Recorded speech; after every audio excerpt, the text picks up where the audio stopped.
From the East Brunswick Jewish Center, I'm Rabbi Jeff Pivo.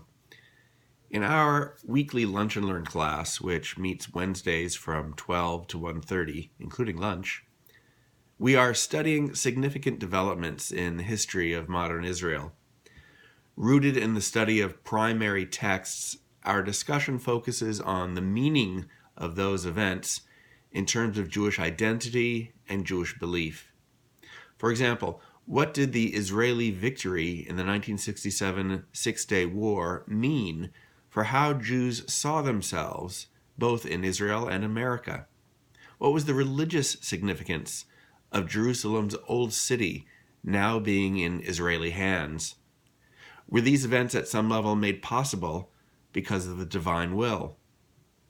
Those complicated questions continue to inform Israel's policies and politics even now. But this is not the first time such questions have come to bear on the Jewish homeland. As we celebrate Hanukkah this week, we recall the exploits of the Maccabees, whose small army defeated the vastly superior Greek forces who recaptured the ancient temple and whose courage led to the reestablishment of Jewish self-rule. In both of these cases, modern and ancient, military victory seemed miraculous. In celebrating the Maccabees' victory this week during Hanukkah, we clearly invoke the power of God to explain their success. Sadly, over the course of decades, the Maccabees themselves assimilated into Greek culture and otherwise slipped from the high ideals with which they began, which is why our celebration this week emphasizes the initial miracles, that of the oil and of their military victory, and not the Maccabees themselves. How do we understand God's role in the second Great Reclamation of the Temple Mount in 1967? Was it, like the first, a miracle that Jews will be celebrating for thousands of years?